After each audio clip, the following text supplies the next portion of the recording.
बिस्मिल्लाहिर्रहमानिर्रहीम, अस्सलाम वालेकुम, नमस्कार, सत श्री अकाल and good evening. This is Kaiser Bari from बारी लॉ एसोसिएट्स। दोस्तों, कैसे हैं आप? आई डू होप आप सब अच्छे होंगे जी।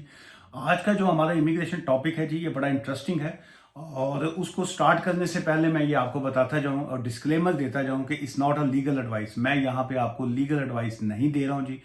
यहाँ पे सिर्फ मैं आपके साथ जो है एक जनरल नॉलेज जो है, एक जो नॉलेज शेयरिंग जिसको कहेंगे, और इन्फॉर्मेशन की हद तक मैं आपके साथ शेयर कर रहा हूँ। और अगर किसी का कोई रेलिवेंट इशू हो तो इट्स ऑलवेज एडवाइजेबल कि आप प्रॉपर लीगल एडवाइस लेके फिर जो भी आप एक्शन करना चाहें वो कीजिएगा।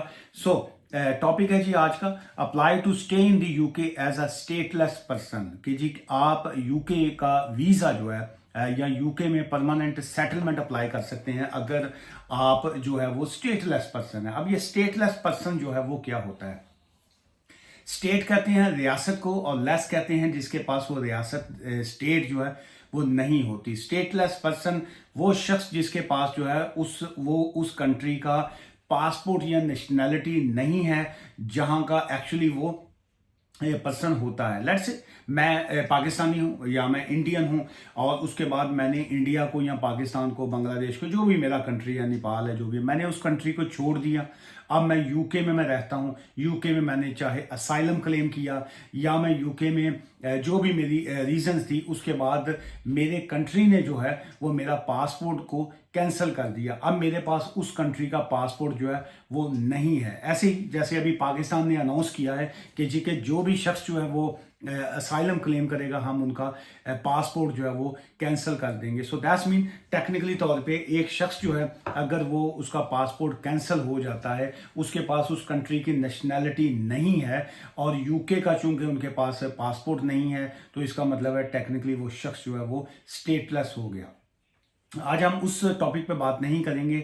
ये जो पाकिस्तान ने जो पासपोर्ट कैंसिलेशन की बात की है या बाकी चीज़ें की हैं, उसके ऊपर पहले भी खैर मैंने बात की है, लेकिन उस पर फिर किसी दिन दोबारा बात करेंगे। आज मैं सिर्फ स्टेटलेस के लॉ के ऊपर जो है वो मैं बात करना चाह रहा हूँ कि अगर कोई शख्स जो है वो स्टेटलेस हो गया। अच्छा चलिए, अब मान लिया मैं जो था यूके में, मेरा असाइलम क्लेम जो है वो चल रहा है। इस वक्त जो है मैं स्टेटलेस नहीं हूँ। मेरा पासपोर्ट जो है, जब मैंने असाइलम क्लेम किया, मैंने पासपोर्ट को होम ऑफिस ने अपने पास जो है वो पासपोर्ट को रख लिया, या मेरा पासपोर्ट जो था वो लॉस्ट हो गया, वो स्टोलन है, या मेरे पास पासपोर्ट मेरा एजेंट ले गया, या मेरे से पासपोर्ट कहीं पे गुम गया, मैंने पासपोर्ट होम ऑफिस को नहीं दिया क्योंकि मेरे पास था ही नहीं।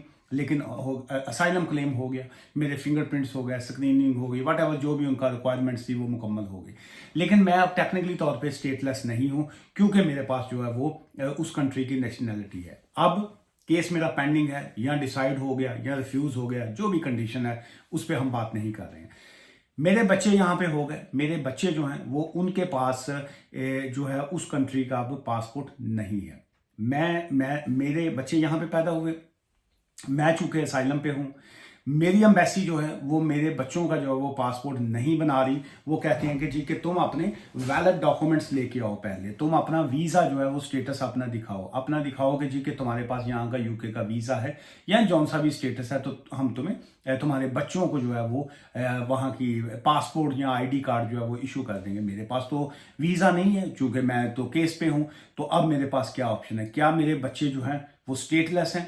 टेक्निकली यस, चूंकि उनके पास पासपोर्ट नहीं है, सो दैट्स मीन कि वो स्टेटलेस है। ये मैंने कोशिश की है कि थोड़ा सा आपको ब्रीफ करने की, कि आपको अंडरस्टैंडिंग हो कि स्टेटलेस जो है वो क्या होता है। अच्छा, अब हम आते हैं इसके सेकंड पार्ट की तरफ। So you can apply to stay in the UK as a stateless person if the both of a following apply. कि ये वाली इनमें से चीजें अगर आपके ऊपर एप्लीकेबल होती हैं तो आप स्टेटलेस हैं। Number 1, you are not recognized as a citizen of any country. आपके पास कोई शनाख्त नहीं है, आपके पास कोई ID नहीं है जो साबित कर सके कि आप फलां कंट्री के हैं। मैं यूके में पैदा हुआ, मेरे पास यूके का बर्थ सर्टिफिकेट जो है वो मिल गया, मेरे बर्थ सर्टिफिकेट के ऊपर मेरे माता पिता का नाम लिखा है या मेरे पेरेंट्स का जो नाम लिखा हुआ है, माँ बाप का नाम लिखा हुआ है, और उनकी नेशनैलिटी इंडिया की है या पाकिस्तान की है, हम उसके ऊपर बात नहीं कर रहे हैं चूंकि ये ID उनकी है। मेरी ID मेरे पास सिर्फ और सिर्फ बर्थ सर्टिफिकेट है, पैदाइश का सर्टिफिकेट जिसको कहेंगे, वहां पे मेरे सब पेरेंट्स का नाम है। सो इसका मतलब है कि सिर्फ उनका नाम है, लेकिन मेरे पास तो कोई ID डॉक्यूमेंट्स नहीं है जो साबित कर सकें कि मेरी नेशनैलिटी कौन सी है। ये अगर हम इंडिया में मैं हूँ, मैं इंडिया में पैदा हुआ, मेरे पेरेंट्स जो इंडियन पासपोर्ट है, ऑटोमेटिकली मैं इंडियन जो है शहरी हो गया।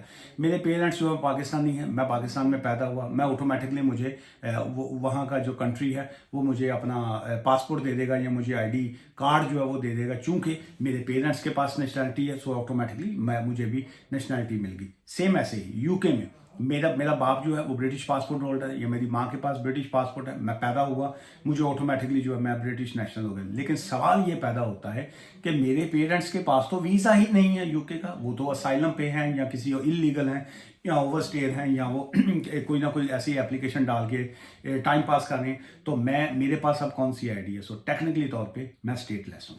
सो एक तो ये आ गया कि रिकग्नाइज नहीं हुआ कि जी कि मैं कौन से कंट्री में। सेकंड ये है कि you are unable to live permanently in any other country. जो है मेरे पास जब यूके का वीज़ा नहीं है, यूके के डॉक्यूमेंट्स नहीं है, बैक होम में किसी और कंट्री में मैं जा नहीं सकता, ना मेरे पास वहाँ का वीज़ा, ना मेरे पास डॉक्यूमेंट्स, और मैं अगर वापस जाता हूँ तो मैं किस तरीके से जाऊँगा? So that's mean I am stateless जो है। सो इसमें बहुत सी चीज़ें और आ जाती हैं, लेकिन जैसे फॉर एग्जांपल अगर आपके कोई फियर ऑफ परसिक्यूशन है, आपको डर है, खौफ है, इस तरह की सिचुएशन में आप असाइलम क्लेम करते हैं, आप वो असाइलम की तरफ बात चली जाएगी, उसमें हम बात नहीं कर रहे। अच्छा, इसमें फैमिली मेम्बर्स की अगर हम बात करते हैं, सो क्या है कि if you have a partner और चिल्ड्रन जो है, बच्चे जो हैं under 18 with you in the UK, they can also apply for a permission to stay as a stateless person. जो है अगर तो आप खुद भी स्टेटलेस हो गए हैं तो आप अपने साथ रहते हुए अपने बच्चों का भी स्टेटलेस की बेस के ऊपर आप एप्लीकेशन फाइल कर सकते हैं। लेकिन अगर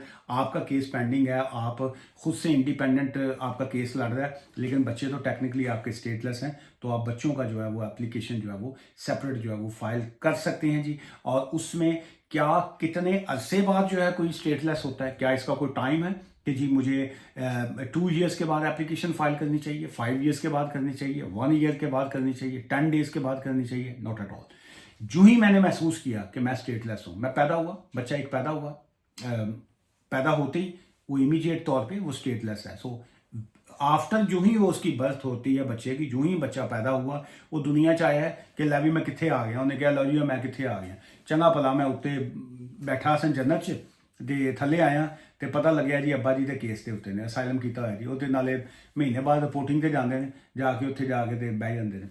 तो जो ये सिचुएशन है, सब इनके पास ऑप्शन कोई नहीं है। सो इसलिए उसका कोई टाइम फ्रेम नहीं है कि जी कि आप कब एप्लीकेशन फाइल कर सकते हैं। You can file any time application जब आप महसूस करें कि जी आप जो है वो स्टेटलेस हैं जी। अब हम आते हैं जी इमिग्रेशन रूल्स की तरफ जो है। सो ये इमिग्रेशन रूल जो है ये मैं लेटेस्ट लॉ की बात करूंगा जो 31 जनवरी 2024 के बाद है। क्योंकि इससे पहले का जो स्टेटलेस जो लॉ है वो थोड़ा सा डिफरेंट है, लेकिन जो 31 जनवरी 2024 के बाद का है, जो आज का जिसके ऊपर हम बात कर रहे हैं, आज 19 जून को हम बात कर रहे हैं। सो उसमें क्या आ जाता है कि एक तो ये है कि ए पार्टनर और चाइल्ड जो stateless person can apply to stay in the UK under part 14 जो है इमिग्रेशन रूल्स का। जो पार्ट 14 है वो इसी तमाम चीज़ों को डील करता है जो रेलिवेंट होती हैं कि जी के स्टेटलेस पर्सन जो है वो कौन है और किस तरीके से वो उनके क्या राइट्स बनते हैं। A child born in the UK, एक बच्चा जो है वो यूके में जो पैदा हुआ, to a parents who have either permission to enter और स्टे एज अ स्टेटलेस, दोनों कंडीशन में आ गया। उनके पास परमिशन टू एंट्री थी या उनके पास जो था वो या वो खुद से स्टेटलेस थे पहले से। तो दोनों कंडीशनों में जो चाइल्ड है अंडर पार्ट 14 जो है वो अपनी एप्लीकेशन जो है वो फाइल कर सकता है। एलिजिबिलिटीज में यही टेक्निकली तौर पे आ जाती है जी। अच्छा, उसमें फिर 2-3 चीज़ें जो है आ जाती हैं, बल्कि वो इसको मैं शायद इसमें अगर हम जो रीजंस क्या आ जाती हैं स्टेटस लॉ की जो है वो थोड़ा सा मैं वो बता दूं, फिर उसके बाद back to normal actual point की तरफ आते हैं। उसमें लॉ ये कहता है कि जी कि the applicant must not be exclude from protection under the 1954 convention related to a status of a stateless person, 1954 statelessness convention on the basis that they are. जो है ये जो कानून है जिनेवा कन्वेंशन का और प्लस 1954 कन्वेंशन जो है वो एक राइट देता है, एक हक देता है हर उस शख्स को जिसके पास कोई स्टेट नहीं है, उसको जो है लीगल राइट दिया जाता है कि वो अपने चूँकि ह्यूमन राइट्स हैं, चूँकि यूरोपियन जो ECHR है, जो European convention on human rights हैं वो, और यूके जो है वो इनका सरबराह है, हेड है, और यूके कहता है कि जी कि हम ह्यूमन राइट्स लॉ के हवाले से हम नंबरदार हैं। जिवें पिंड ਦੇ ਵਿੱਚ ਹੁੰਦਾ ना एक नंबरदार है जी, ਜਿਹੜਾ आएगा सब तो पहले नंबरदार ਨੂੰ कुर्सी मिलेगी, चौधरी है जी वो। सो यूके जो है वो चौधरी है जी, जिवें मैं चौधरी हाँ इसी तरह यूके ਜਿਹੜਾ ना वो भी चौधरी है। यूरोपियन कंट्रीज़ में जो 27 कंट्रीज़ हैं उसमें यूके जो है वो चौधरी है जी, तो साडा असी चौधरी के पुत्र ही हैं फिलहाल भी ना असी। अच्छा चलिए, अच्छा उसमें अब मेन आ गया कि वो आपको राइट देता है, आपको हक देता है कि जी कि आप अपने राइट्स की आपके वायलेशन ना हो। So that's why you can file for ये जो होमलेस की बेस के ऊपर आप अपनी एप्लीकेशन को फाइल कर सकते हैं। अच्छा ऑब्वियसली इसमें डिफरेंट चीज़ें आ जाती हैं कि जी कि आपने कोई क्राइम कमिट ना किया हो, ऑब्वियसली आप वॉर क्राइम या इस तरह की ह्यूमैनिटी के ख़िलाफ़ आपने कोई मुख्तलिफ चीज़ें ना की हों।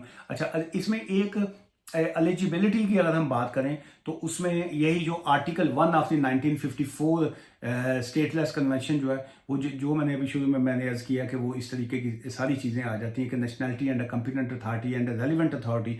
जो मैंने पाकिस्तान की एम्बेसी है, मेरी इंडियन एम्बेसी है, वो ऑब्वियसली वो उनसे मैंने कॉन्टैक्ट किया कि जी कि मुझे मेरे बच्चों को पासपोर्ट इशू कर दें। उन्होंने नहीं किया, नहीं इसलिए नहीं किया कि मेरी उनसे दुश्मनी, उन्होंने कहा भाई अपने डॉक्यूमेंट्स ले आओ। डॉक्यूमेंट्स मेरे पास है कोई नहीं। सो एक तरह की आप ईमेल के थ्रू या बाकी जो आपके पास एक एविडेंस होती है कि जी मुझे उन्होंने इनकार किया है कि जी इस तरीके की सिचुएशन में। So if the applicant is a child born in the UK, their parent or a legal guardian must have taken all reasonable steps to register the child's birth with the competent authorities and have been unsuccessful जो है। सो आपने कोशिश की कि आपने अपनी embassy से contact करके कि जी के भाजी साढ़े बच्चे को रजिस्टर्ड कर दो, उन्होंने कहा जी असी नहीं करना। सो एक आपने जो कोशिश कैसे की, आपने थ्रू ईमेल की। अगर आप कहते हैं जी हमने कॉल की, सो शायद आपको कॉल की एविडेंस जो है वो आपके लिए साबित करना मुश्किल नहीं, नामुमकिन हो जाए, कोई मानेगा नहीं। सो इसलिए ईमेल जो होती है वो एक बेस्ट एविडेंस होती है। या अगर आपने फिजिकली वहाँ पे विजिट किया हुआ है तो वो टोकन शोकन लिया हो, फिर आपने कोई एप्लीकेशन फॉर्म उनका भरा है,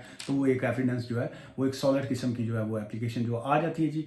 और इसमें यही मोटे मोटे जो पॉइंट थे इसमें वो यही हैं जी। और इस तरह की सिचुएशन में जो डॉक्यूमेंट्स आपने प्रूव करने होते हैं उसमें ऑब्वियसली जो आपके पेरेंट्स के डॉक्यूमेंट्स होते हैं उसको भी आप यूज़ कर सकते हैं। अदरवाइज जो है आपका सिर्फ जो एक बर्थ सर्टिफिकेट है, पैदाइशी जो जन्म पर्ची है आपकी, वही एनफ एक एविडेंस है कि आप यूके के अंदर पैदा हुए। सेकंड आपकी एविडेंस आ गई कि जी आपने अपनी रेलिवेंट अथॉरिटी से कॉन्टैक्ट किया था और वहाँ पे आप फेल हो गए। फिर उसके बाद आपके आ जाते हैं, अगर आप कोई शख्स जो है वो पेरेंट्स उसके अगर असाइलम पे हैं या किसी तरह का उनके पास ASL जो होता है .2150 या नासपोर्ट पे हैं या उनकी माइग्रेंट हेल्प की तरफ से पे रहते हैं या उनकी अकोमोडेशन है, मुख्तलिफ ये इस तरह की एक एडिशनल डॉक्यूमेंट्स आ जाते हैं जो आज एविडेंस आप जो है वो दे सकते हैं। और अगर पेरेंट्स जो है वो मैरिड कपल हैं तो मैरिज सर्टिफिकेट जो है वो आप दे सकते हैं। अगर अनमैरिड पार्टनर हैं so obviously still they can apply जो है। तो उसमें यही थी जी बेसिक सी आज की इंफॉर्मेशन। आपके पास अगर स्टेटलेस लॉ के हवाले से, बच्चों के हवाले से इस तरह का कोई पॉइंट हो तो आप इसी वीडियो के ऊपर इसी से रेलिवेंट अगर सवाल करेंगे तो उसको मैं नेक्स्ट वीडियो फिर इसी टॉपिक के ऊपर बनाऊंगा। बहुत से लोग जो हैं वो अपना सवाल कोई होता है तो जवाब उत्ते कोई लिख देंगे ने, वो की कहते ने गंदम तो जवाब चना, वो वाला काम हो जाता है। सो अगर ये स्टेटलेस की वीडियो है, अगर इसके ऊपर यही चीज़ें आप मेंशन करेंगे तो फिर मैं इसी से आपके सवाल पिक करके नेक्स्ट वीडियो में मैं शामिल करूंगा अगर वो इन्फॉर्मेशन की हद तक हुए। कल मैं एक न्यू वीडियो करूंगा, उसमें बहुत से लोग जो हैं वो अक्सर पूछते हैं कि जी कि मेरे बच्चे को यहाँ पे कंटिन्यूस रहते हुए या यूके में पैदा हुआ, उसको 5 साल हो गए हैं, तो क्या हम एलिजिबल हैं 5 ईयर्स रूट के ऊपर। तो कल की वीडियो में मैं आपको बताऊंगा कि ये जो 7 ईयर्स चाइल्ड रूट है वो क्या है, ये जो 5 ईयर्स चाइल्ड रूट है वो क्या है, ये 10 ईयर्स जो पेरेंट्स रूट है वो क्या है। कल की वीडियो जो है हम उसी टॉपिक पे बात करेंगे। मुझसे मिलना चाहते हो सो यू मोस्ट वेलकम। मैं फीस चार्ज करता हूँ और फिर यहाँ पर फ़ोन की एडवाइस या ऑफिस अपॉइंटमेंट लेके एडवाइस जो है वो ले सकते हैं। हमारा ऑफिस जो है वो मंडे टू फ्राइडे 9:30 AM से लेके 5:30 PM तक जो है यूके टाइम काम करता है। दुआ में याद रखिएगा। Take care, bye for now.